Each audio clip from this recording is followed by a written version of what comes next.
Free ejo nyankopon ho enam Yesu Kristo ni wo no so enka obi biara otie nde anopay Root Radio UK Fifi Sam na wotemenka and anopay sampring yede asendua no ho nsam guso e de bro e wo fidue so ya tune din the message of the cross intino sene ya tune din the message of the cross ne say the message no eye nyame asam onam poso e de ma nasafo na kansendua no so na nye dua no ye bo Yesu Kristo memeduam no e wo so no na ye kan wasam se na nyame de ma Paul 1 Corinthians chapter 1 verse 17 verse 18 for the preaching of the cross is to them who perish foolishness, but unto us which are saved it is the power of God.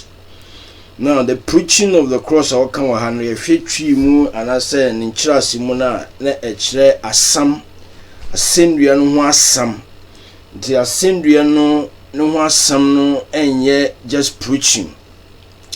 Sendua no ho asam no ewo enhumu we hinteso wo mu nchechiremu bebre a nyame nam poso e de kire won nsam a ode ma nasafo nti no ose asendua no ho nsam no eyetumi a ema wena ye won kwa ye na wagye yen na wana wo yere de eyankwasiasam ema won na tumi a ewo asendua no mu no ene den tumi eni due no mu se na ya na binum adwene anaso bi wo ho akofa cross onwene cross no de atuno kum anaso de cross bi de achini dem de si asol dan bi so thinking say cross no generate tumi bi.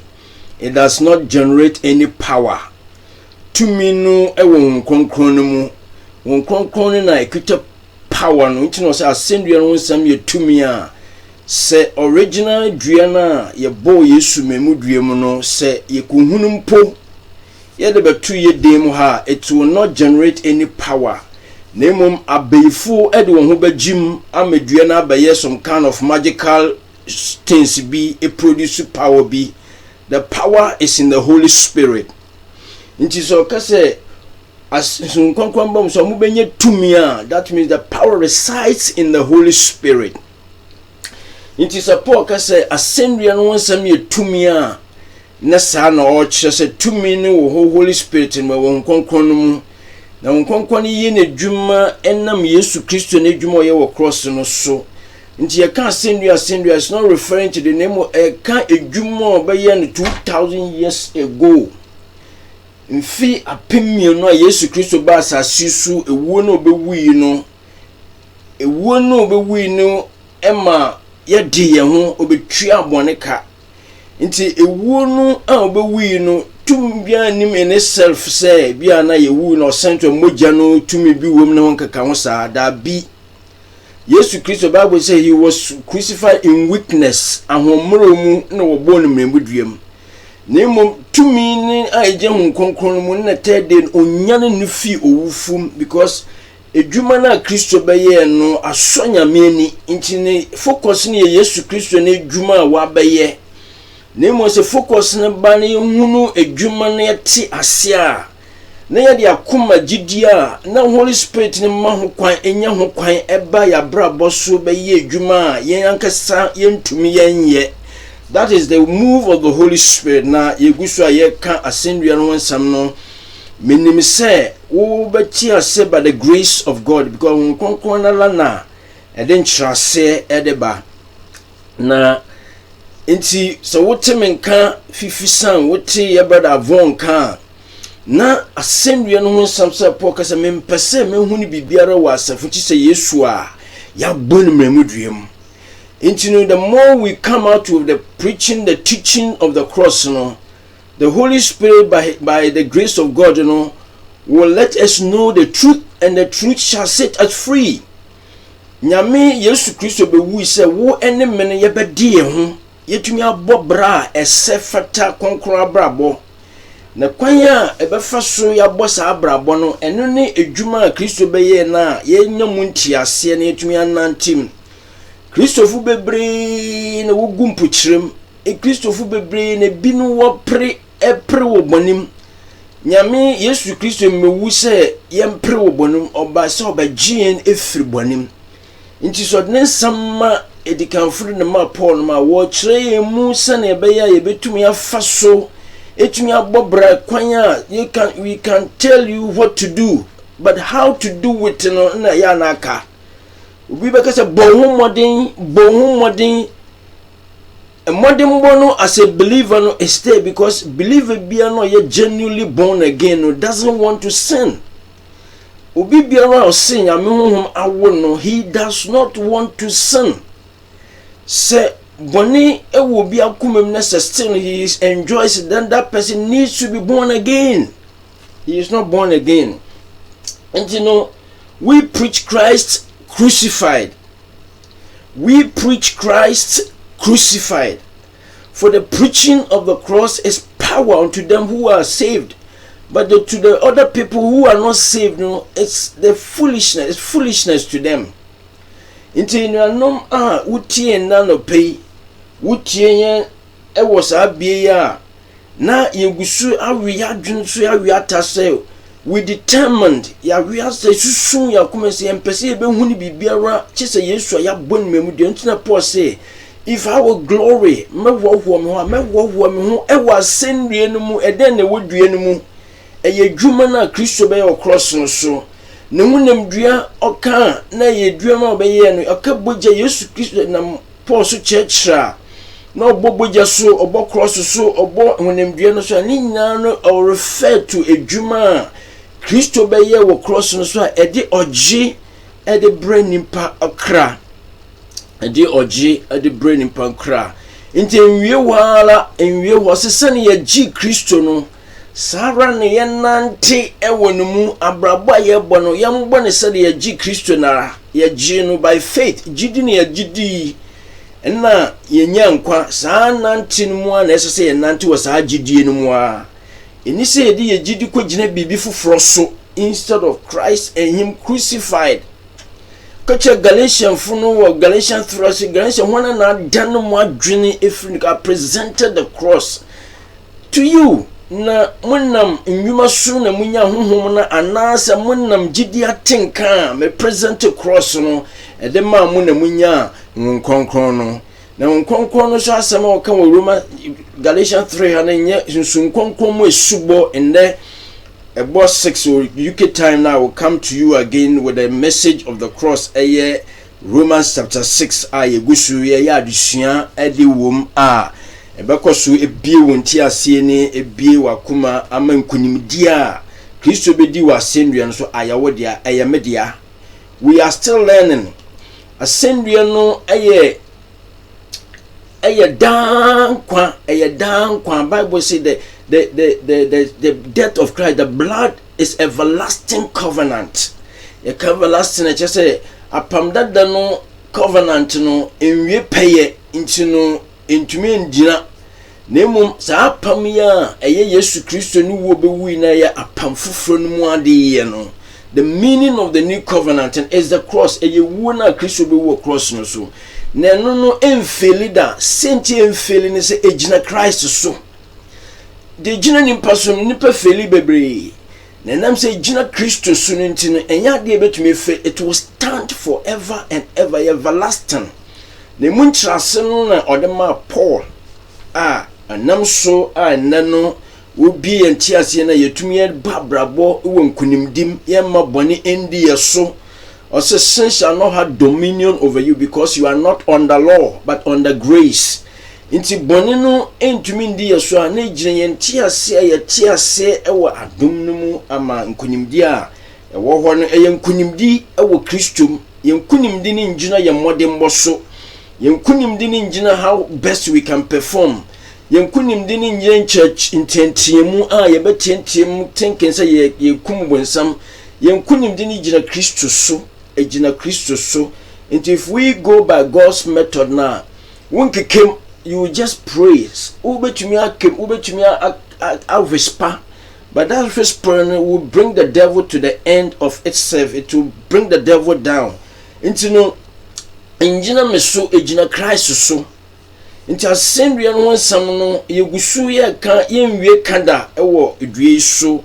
kepem time Kristo Yesu obaba fifi sam na medin kanka make say your brother avon so the baba na yan church ye kire bibi fa no Laodicea asafo asori Laodicea nsama atwato a Yesu de man asafo nsama atwato a Yesu Kristo de man asafo afutu a de man asafo na no na yenye free Revelation chapter 3 verse Revelation chapter 3 Revelation chapter 3 the book of Revelation, the last book of the Bible, chapter 3 verse 18. And so yasha say ye kan ho nsam na ye gusu a ye mu nkyerkyere wa wotie on radio so every Sunday morning. Ye kan Laodicea asama Yesu edekoma Laodicea asafo a ewo ho ma wo enemy as a believer na ye be hunu se na yete ye bebo mpaye na yaso ye kyerkyere so ohini Yesu na no pay so ye tu ye ho hye wonsa wo ye kyerkyerefo wo se wo kwa wonyanyan ko besoma won konkon no ba obekyerkyere de wonnim mpo no obekyerkyere bi enti asie ni tiefo wo tie me na no pay me de won hye wonsa se urade hon konkon wankasa sere won wo na won te wonsam we ase Mia mekase samanungo frema dwene me bibiara na menyamu ayintasam ntumi nkanche wonkof ema menka asam ntia wasam nemo ma menka wasam no sere urade wo de ma edikanfo de ma Paul na ewo ho ma yendo ndendue yada wase ewo Jesus Christ din amen.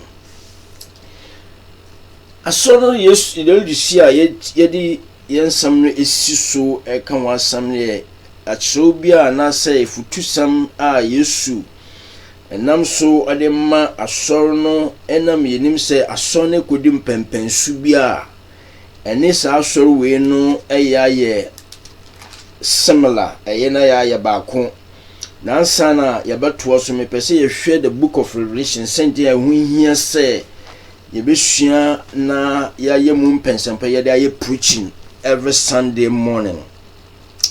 The book of Revelation no ye book bia emayehunu de AC ene de wo ho ene de ekire no eba ewo yenim nipa bebre na wonnim future no wonnim de wiase no ekọ nanso nyame adom book we a nyame nam na adom so dan ho edi ya oyima John no emayehunu imprempren de ekoso no yetumeti ase Nimponu de way nimuno yenim de eba.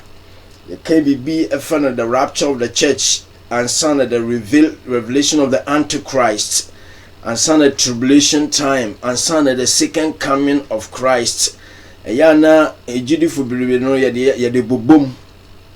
The rapture of the church no different from the second coming of Christ or ni ejidifu no ebeba asasi so abasatan. The rapture of the church, eye ehwuma obehwum ejidifo a ode ne moja atowon a wasase ntu ye ka asoro no se obehwum akwana na enye particular asoro bi nemo ye ka asoro na ejidifo a ode ne moja atowon a wa qualify the criteria na ye beka ho asam criteria ema obi qualify Yesu Kristo ba obehwum akọ now na ejidifu so ayeka asoro so ayeka wase na medin kankan no a group of people a Yesu edi moja tonti nyame nanim jidifu genuine believers biara ye kan ye statistics say we have about billions of Christians e was asiso because obi biara oboko bebia e bibisa so ye kodi aso baka so ye Christiani obi a wo no to Christo sum fi bia o so ye Christiani obi biara na once as you especially Western ha any Ghana most of people now say be so say Christian but only God knows the rare Christians me being to me o nyame no betumi actually the rare Christians you know odu baby also they have the form of godliness but they deny the power of thereof wo nyame so ho pamodembo nenso wo po nyame tumi. Until you can even see somebody in the form of godliness. You be say or form of godliness, but whom from nyame kwa reject no. Until kwanya e be fa so ehu ni a kyerem nimpa no obi o hod no wa hya so bim or the one she sum thinking says some no the one she will produce righteousness and as a qualified to go to heaven. That in all these things no ye na masendua no one church no ebema nimpa no wohunu wotina bia hu gina bia ewo Christosum ma wohunu say wo qualify ana the do baby no so Paul ka say obiara nso no ho hwe so wo gidie no mu a nti so ho hwe say wo gidie ben na o ka ho asam so wo gidie no mu a sa nimpa wo gidie no mu is qualified to go to the rapture. Ni na no yebehu ema yemfa nchechire bi yemfa yempochirem na ema elusu even your salvation and as elusu a victory wa Kristo anye kwegina yankasa yemwadem so nti no nyame de nasama John so mfama na nkrofo asama edawoye a ode ma ye no ode ma ejidifo mfama wiasefo nti obi biara onye jidini obi biara onhunu Yesu obi biara oye wiasene a omba Yesu na honhom no emetena ne mu no will never understand this book. Na sa book we so ye hwe ni book in chapter 1 verse 3 now can be ho. Also blessed is he who reads and they who hear the words of this prophecy and keep those things which are written therein, for the time is at hand. Imrono edu. Imbreben na edu. The beginning of the prophecies are what true me at that time no na ashase. Ashase ay kwesi mpempenya ye timini embri 2000 years ago. No me bia oka ho asempone gusu a ededi. Nti se wenyamu the key to understand the Revelation book here. Oba kofa assembly ebesi after the rapture. Ede abetutu as if say ndey na eye adwuma. Nti no there were keys yebetumi afaso na yetumi ate ase akan because ohye say yen kan ose winhyira sansam we on shrimpo aka ho. Nti na me show nkran me show den say wobetumi wankasa so obetena ho na we steady wa mbo ho pene ya me nkonkron ebie wonti ase. It's for there you and myself ose inhyira ene won wa wakan inhyira ene won a wakan impembebre ne obi kura na ese okokan na obeka ho asem wa no wo kan ne ye chirem na wo kan ne ye chirem because the Holy Spirit in himself ubetumi ate ase ntina watwo ato nti enyima enye wadwene say sa buku we de mu odin na kenkan no for 6 kwana ya na wonti ase. It's so easy for the Holy Spirit to explain it to you. The nana say wo benya atenkano wo benya opene say wo pesa wo kan book no na wo kan so Bible no so di nhyira ka ho so wo nhyira ne de wo kan na wo a wo tie ediye ntediye ni ade a sese ye ne ye de adwon koso nya obi okohye nkom ne akomhyefo adoso ebo wotrim ekeka nsam na wo bo wotim hwe nyoma ekoso no wode wadwen de toto ho na being orchestrated, being inspired by the demon spirits. No work can sembi. Look, familiar spirit make me a can sembi in free nyame who in Sanchaneca Krabi and just say free nyame. Into the free nyame no necessary they are journal cost so until the Bible do because young song whom be prove all things. Into so best song whom be and yet said in Pebi a cassa and as an impebia can sembi. Allow yourself, let the Holy Spirit lead you. Mwajunin the fumboko na yame wonkonko nankasa ede obeko na inkunimde wo asemo ade amo. And keep those things which are written therein. Enyese yesua keke, ye readi keke, nemum yebe kura nsam na wom no. Na sentence say ehunu no kwa na wom ne ehun de eba, ebema nsam e wo yakura ye de akoma so. Na yehuni se emra ye womi ye mbre bia eye ewie ne mbre ya ye womi se yegusu ye nchechire nana ebemma wohunu se ye wo in the last of the last days ohwimra ye ka wanse betumi take place any moment. It could take place tomorrow, even this evening it could take place. The rapture of the church as some America near the second coming, because the rapture of the church will happen before the second coming of Christ, Yesu baba asase so, at the rapture, Yesu Christo will be in the air. No be shum ejidifo no akọ. Enu nti no kan was First Thessalonians me kan we na se na be ya wadwene be follow the American. Or say, for the trump of God shall sound, and those who are in Christ shall rise first. We who are alive at the time of Christ be pinning will be caught up together. Nti obehwim nti ewufo a wewu Christo no be sori kane. This process is a twinkling of an eye. Ebubu ani prene it take place. Then we are going. The church is going. Church no kwan twetwoso di so a oyi na di ede a kire obuki mu ni na so ye behunu. Nti no nhira na wakora na yehwe chapter 1 verse 19 so book of Revelation asem na make sense na be ya wa so obetumi follow na wetumi akan abeye book bi a woni beje ho, because the more wono nyame be bie wonte asie ne na wo start say wo hu se emu kan ni mpo no ede eyeni gesem eyenkunimdi ema wo hu future, ema wo hu de we yenim na yenhu de we yenim a yentumi mbo ye Kristo so yemfa suro ensum nyame yemfa yebema Kristo so na ye bibi basa ye de wiase be fra be thinking say de ekwana ani Christ is coming for his church. Or baba fana safwa or didn't moja to safono sono a bridegroom or de boja virgin into sisiu into the nasami so a sisi and senabaya ye be ye no me be around Anthony away mu na binyi yimuni nyane is done by the Holy Spirit and pay in imbre meka the message across the Romans say betini na ase wo me pese meko too much.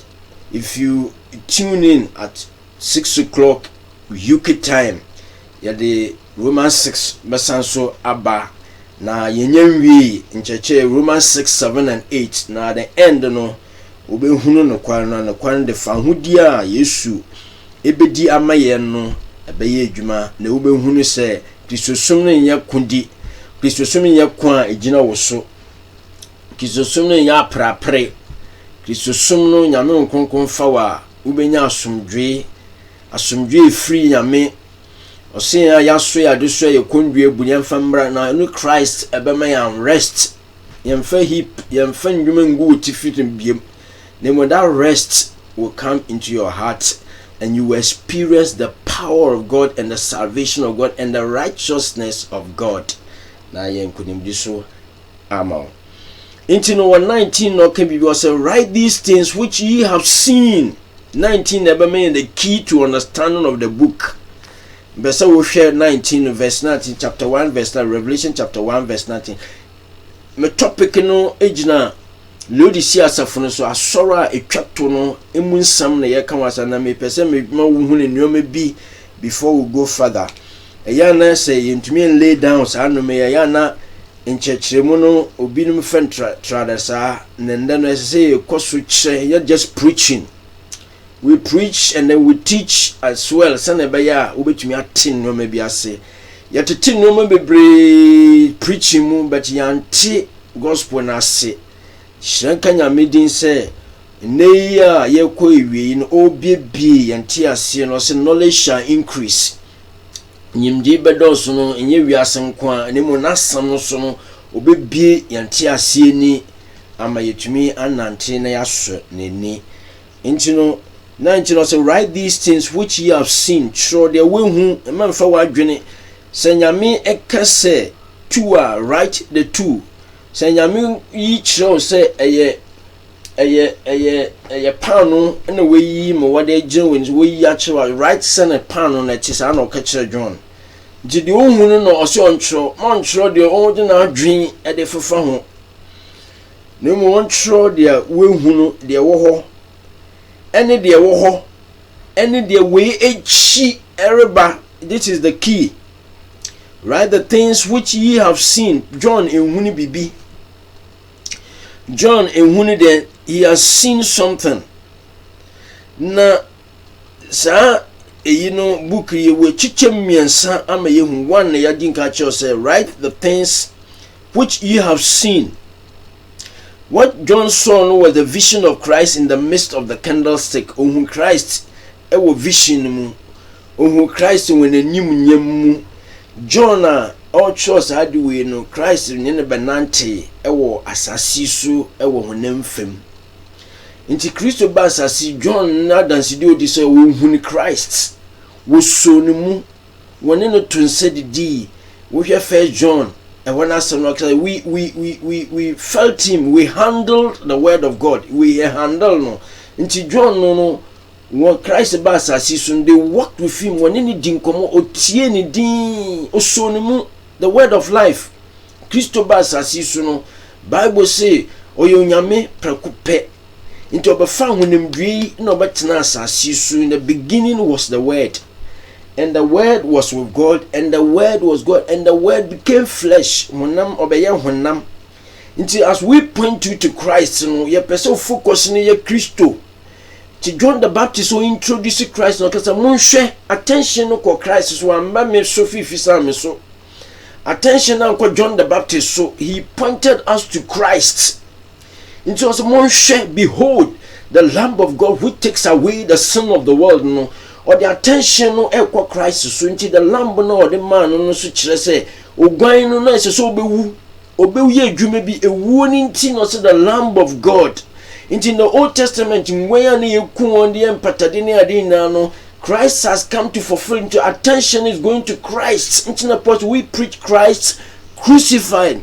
I determined not to know anything among you except Jesus Christ and him crucified. The attention here Christian in a Juma na why no will give the Holy Spirit a chance to come in you and work in you and while you continue to maintain that faith. You continue to maintain attention of Christ into John. When Christo when no John is showing in American asam no. Abro hun Yesu Christo. No nene nanti onini dim komo he handled Christ into so dim one dance here. Necessary tie John. Because ono de ohunu no. Ono de onene kasai. Nti hunkonko no se ebuo no na wetumi tintim nyama bi asiwa no we have to take this serious nya de yen enamri ye de adwen susu ho because bone na do so politicians are do so nyama bebre esisi a amaya adwen efri nyame asam so nti John handle na ohun ne sa na fe we yi kire we mu no in the book of Revelation ohun Jesus Christ with different form in the glorious form enyimnyam Ohun sonko we hun said the ohun no asasi so at that time no but he saw the glory of God in its full glory. The Bible so do baby cramp na anyi kire mu wentumi engine he just fell down otofom. Intenionum is about the time as say hun Christ na ye hun no oye konkron nyame a ebeboa me abre ye ho ase ye hu se ne konkron ye no enye yenye die ni bi. Nemo no konkron ye bi wo na ye Kristo na dom ni wo bewi na ye di gidi na nyame de sa konkron na hun konkron so e di amaw. That is the faith. That is the gidi a ye kan was and ye me de mitumi my own righteousness is as filthy as rag.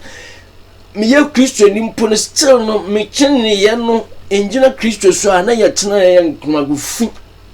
Nti tene ne ye no so ni gina gidi so nti no Galatians no ka say Galatians 2:1 verse 20 say I do not frustrate the grace of God.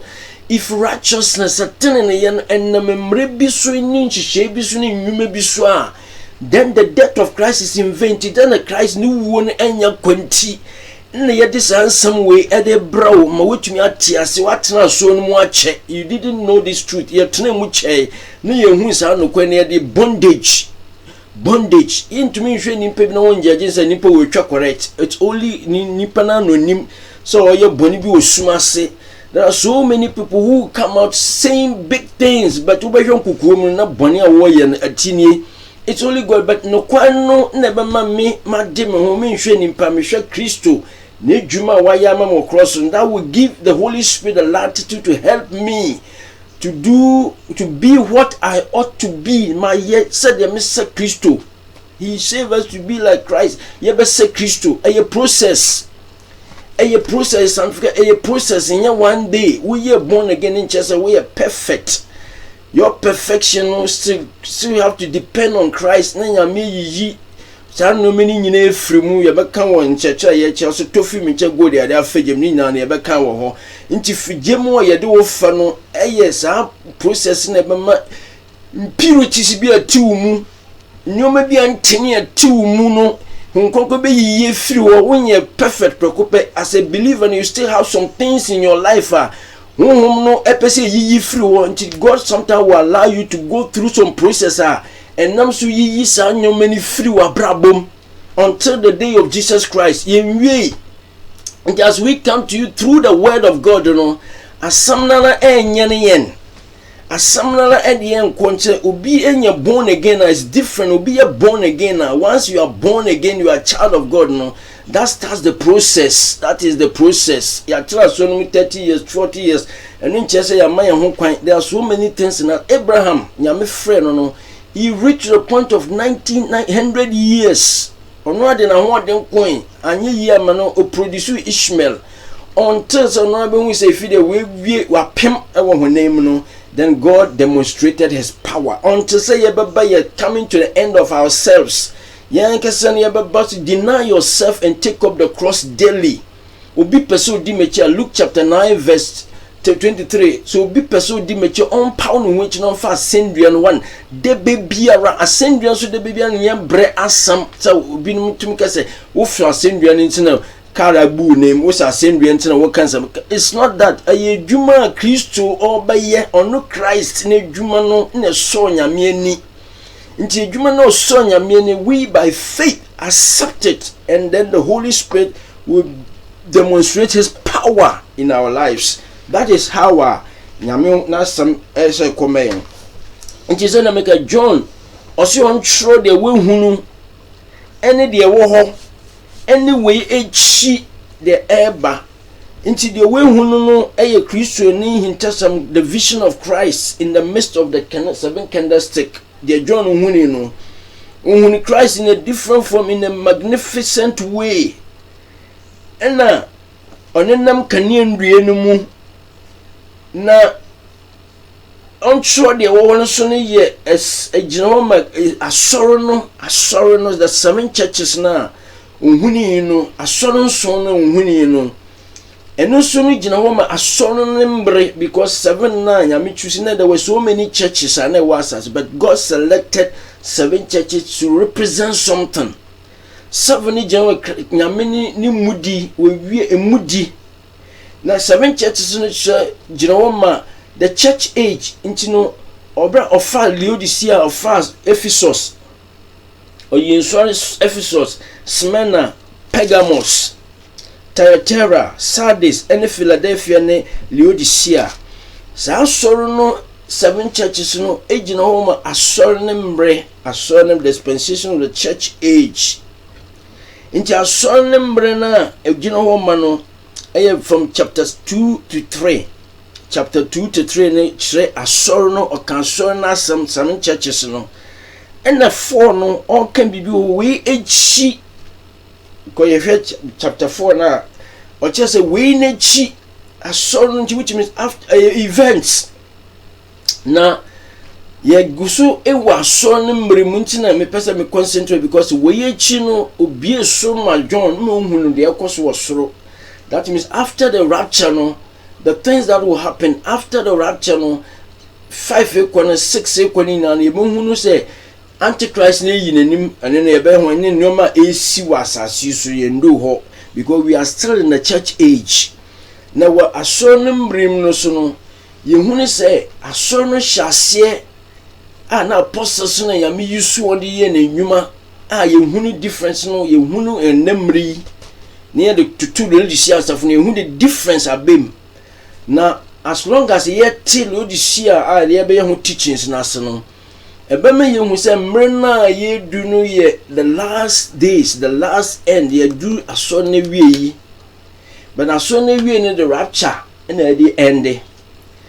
Aso na wie ne the ofim na the end, because after the Laodicea stuff no, there's no way I be mention asoro no ye beti aso ne dim from 5 na eko book of Revelation. Chese Yesu Kristo ni ahotemfo no esan ba back na ebeti ho asa no won obewuwu wo no yen call ho yen pese be in the tribulation no obinum so de ho ba ma Kristo a wo bewu ama gidie no ye fon the tribulation saints nti yen call ho. Now coming back to our text in Sena Meeting Culture, this is the key, right? The things which ye have seen, and the things which are in your mind, and the things which shall be hereafter. Inti hanum pon we enhira se wonyim ubehunu de we yenim de ekoso politics ni de ekone virus ni ho keka woni sisi a shut down we na no. Who as a believer and he say let not your heart be troubled. You believe in God, believe also in Christ. In my Father's house and there are many mansions. Me kwe see be into we need the son no. It's the coming of Christ as a believer. We need the super changing of pastors, changing of elders, changing of this and changing of so and so and changing of politicians. But we need the super as a believer is the coming of Christ, the rapture of the church. And we need the so. We need the so in wiase in wiase. Na we do hunya atu wiase e kremu wiase nyoma. Until we chino, that means that is the key. Into the book of Revelation, or betraying from 2 to 3 in a sorrowing age. We are still in the church age.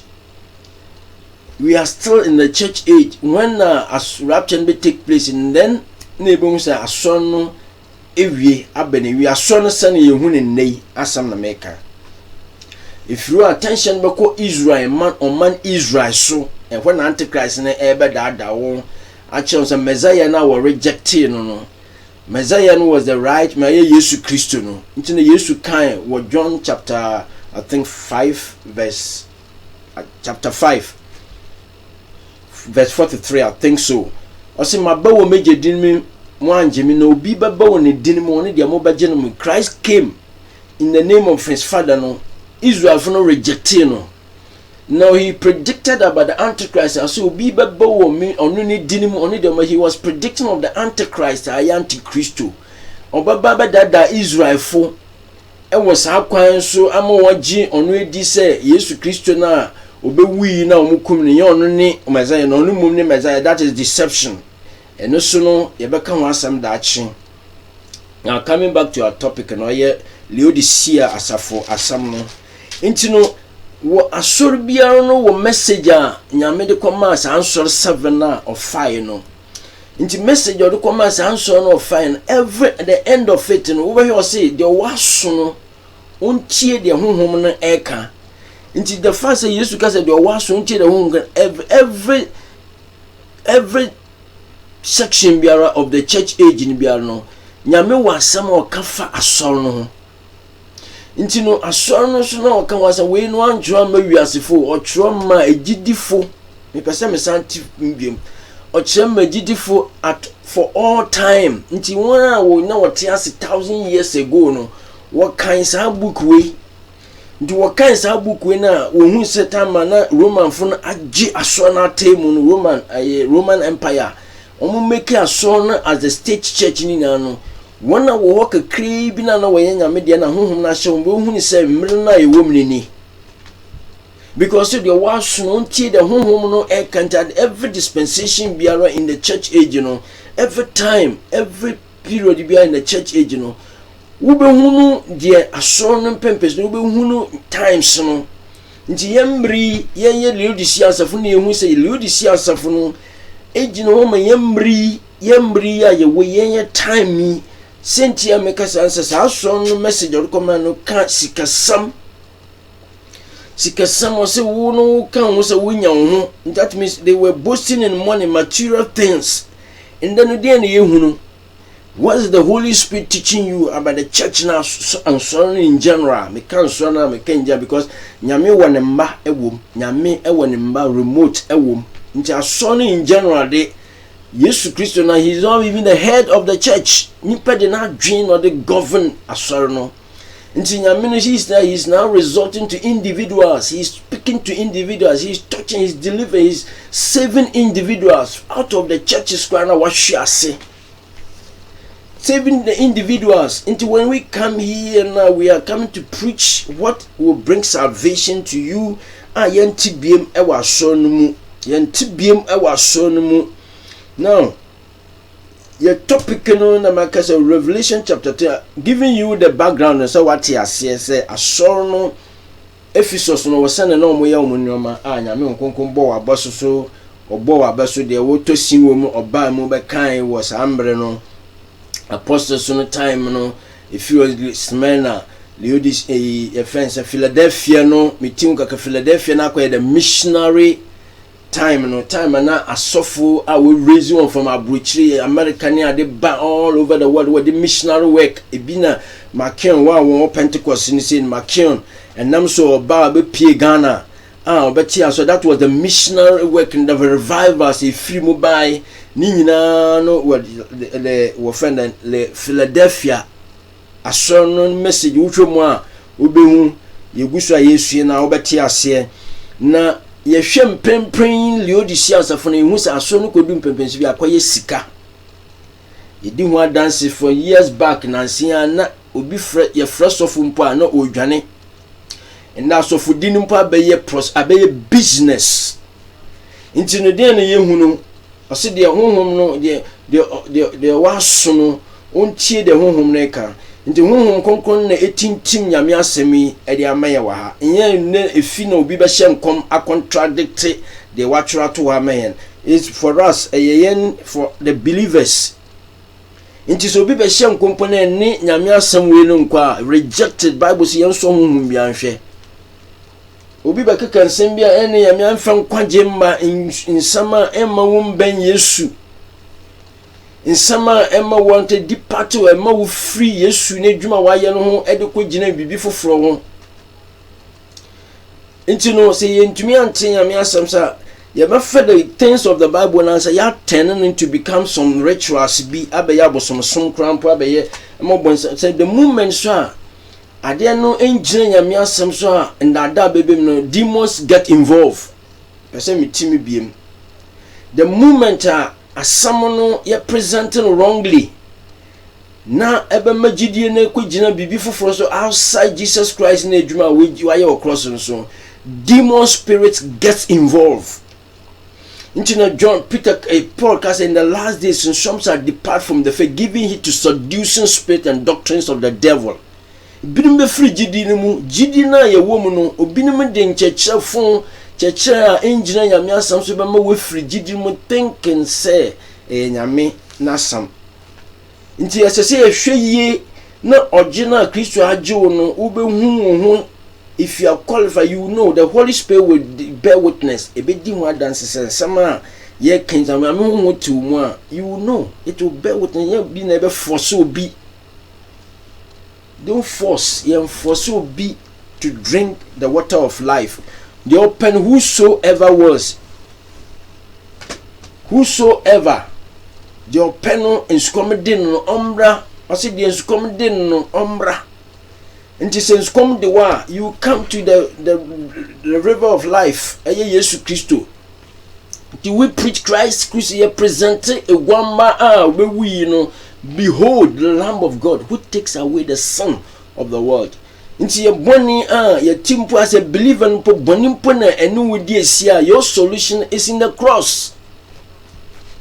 Wanu ye di no ewo ejuma Kristo ye no mu go back to the cross understand ejuma Christ ye no muni say boja no de triambo no can let not the devil keep you in bondage. You still have to come back to the cross and into the Kristo be we when we say olusu. You are in Christ. Stay in Christ. Be in Christ. Be established in Christ. Allow the Holy Spirit to lead you and to take out all the foolish things, all the impurities, and it will be well for your soul.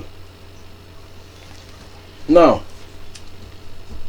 I counsel you to buy of me gold tried in fire, that you may be rich, and white raiment, that you may be clothed, that the shame of your nakedness do not appear, and anoint your eyes with eye salve, that you may see.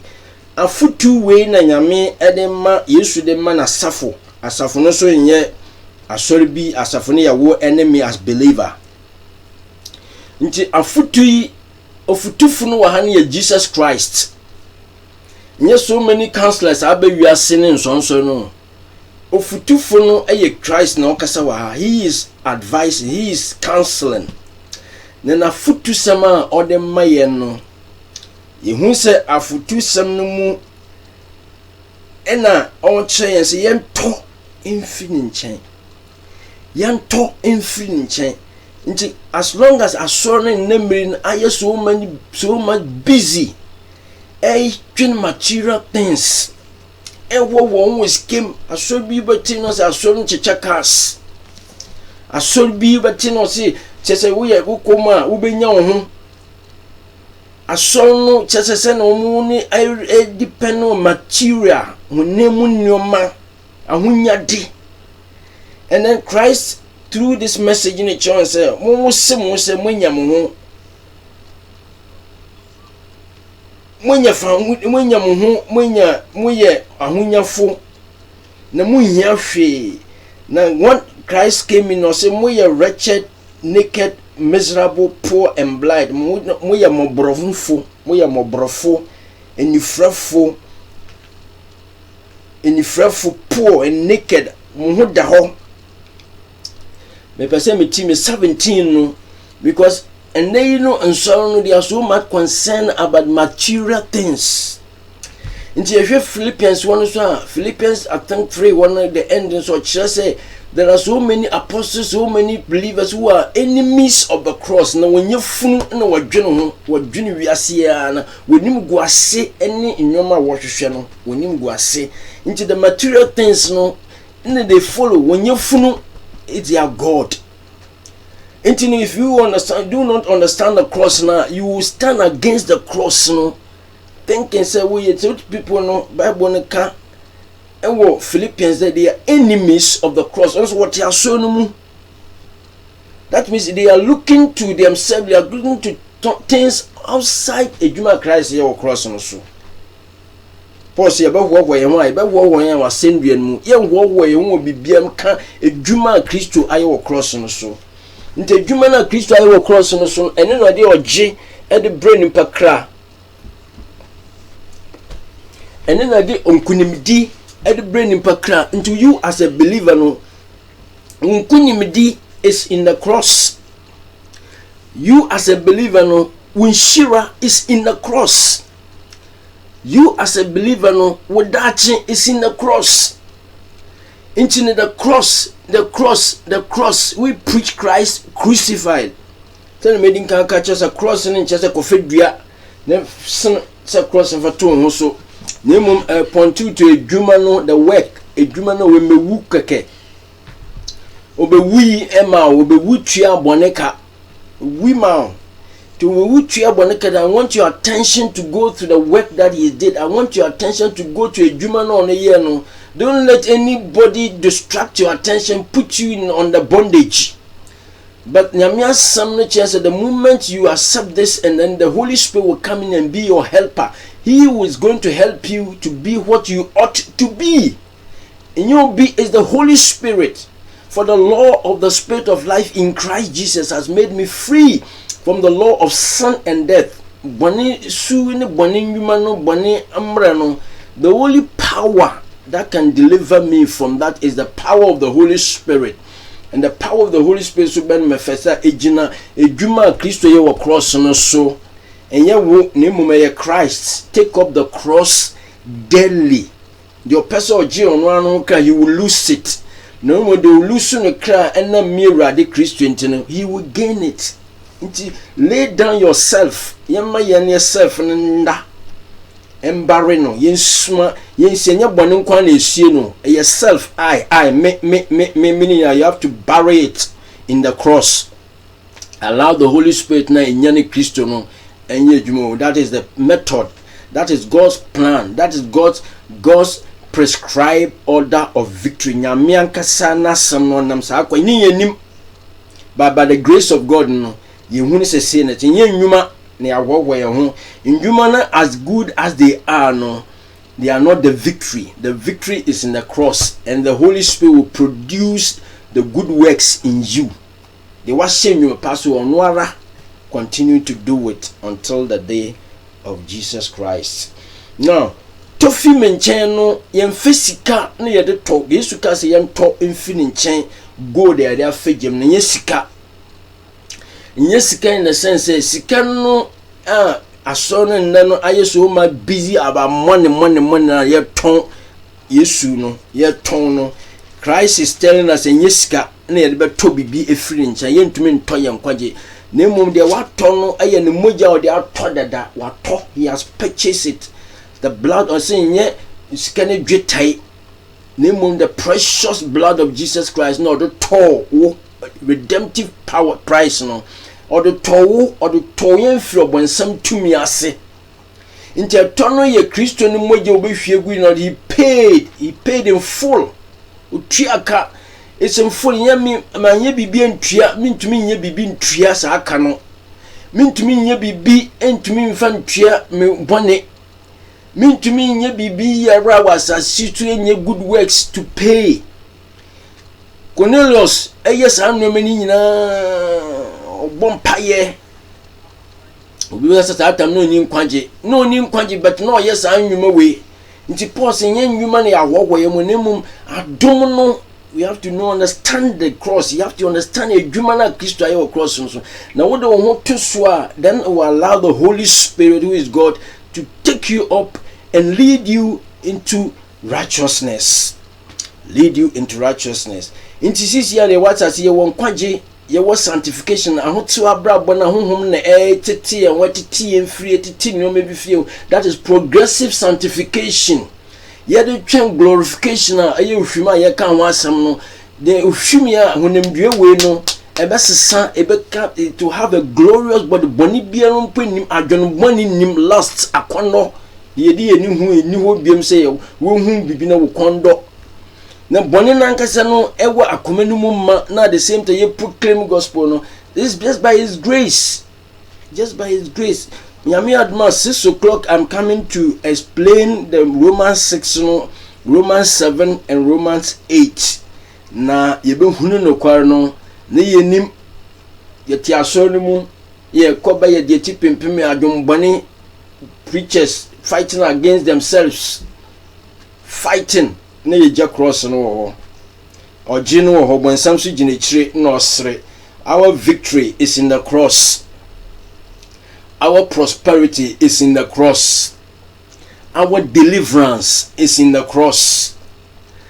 Our blessing is in the cross. Our peace is in the cross. Isaiah comes, who has believed our report, and to whom is the arm of the Lord revealed. He was wounded for our transgressions, bruised for our iniquity, for the chastisement of our peace is upon him. Yasomdwe ho asutwe no ewo Kristo. Nti wo a we Kristo ba no, we ye bone a nyame twe waso. He doesn't judge you, judgment. He disciplines you. The odono no ye be kan wo ye scripture say the odono no otwe na so. Nti se we ye bone na se asutwe bi ambemu a na wo continue to be, then you are a bastard. Won ye nyame ba na ye kan wasam wa. Nti say by the time you get back to the cross, understand the cross, allow yourself for the Holy Spirit to lead you, take up the things ewo abrabom. Also wonu na kan from such you know qualify so the becho. Nti wo fumpo wa fumpo. That's a wonu hu no kwaremo. He God is faithful. In your be necessary or judge you. He confess to God yourself. Go to him. The moment I would dream be a free nyame, the moment man kwa so demands at that very time, ask God for forgiveness. 100 times he will forgive you, wipe away that sin, get you up, and then continue. But victory no is in the cross. But nyame mpese ukoye no wabeka ukoye no wabafu ube no wabetse bonifeche. That is the reason why we're coming to you with the cross, the message of cross. Now which me atena kunimle, sin shall not have dominion over you, because you are not on the law. You don't want mrasa boni be do nya sa as a believer no struggle with sin, but uti adom na sa sin shall not have dominion over you, but you will walk in victory. Then kunim do so aya wodia. Ye be see because yon to fini channel and say na yentumi ankwa chire ye to fini channel tono ye tono ye sika Isaiah kan wa Isaiah 55 verse 1 no. O say mo ansu komede mo mbra meto mo mu hia mu mremeto nye sika nti eto kwan ya be fa so ato ne so ye be sua ye be hunu de kwan ya be fa so ato ne eto sika ye de afegem no so no ye be kire gold a ye de fegem no how it's refined ye do gold fegem se na be ya impurities e wo gold no mu no efrim ti ye nane no nti Kristo ne ye se ye do fe bibim nyame de wo fe bibim ama nano am wadwofom ne wo yi impurities no ya dendenden ache ya de ehudi ache ya to tintin. But the Holy Spirit is getting chance now about bring you to the end of yourself about melt you the way impurities and the way film as gold. Even Job was melted. I see a film as pure gold. Nti so fe biara ebo so asotwi biara ebo so as a Christian no when say nyame de faso e de ye bibi wo abrabom. Don't give in, don't give up. Continue to hold on to the faith. The Holy Spirit himself will bring you to the end of yourself and he will manifest his power on your life. And then kunim diso aye wodia. Nyame adoma next week ye bekoso atoaso ewe en church in 6 o'clock UK time. You hear from me from the Romans chapter 6. Aye kwano aye boko ye nkoni gidigidi because you share Romans 6, 7 and 8 now at the end of it no ye beti ye ho ase no. It's not rush. Ayabotare. It's not rush. Into no. Me pese we tune in. At that time no, which may follow the year canon. Ube hune no kwano. Ne kwanan de fan hudi kese. Ne kwanan de ube mo aye odefo. Inye wiase ya sore in this days in the aye ye no. Na mom aye nkunimdi e wo Kristo mu. Na wa ye Kristo ne mapa e wo Yesu de. Fifi sam na wote menka no. Ye brother Avon Nyame de ode dua no mo so men fifidie ho. Continue to listen to the message of the cross, and at the end of the day that power, the Holy Spirit will give you that victory. I couldn't be some more. Nyame show o me na adom enye kese e wo so e wo Yesu de nim. Amen.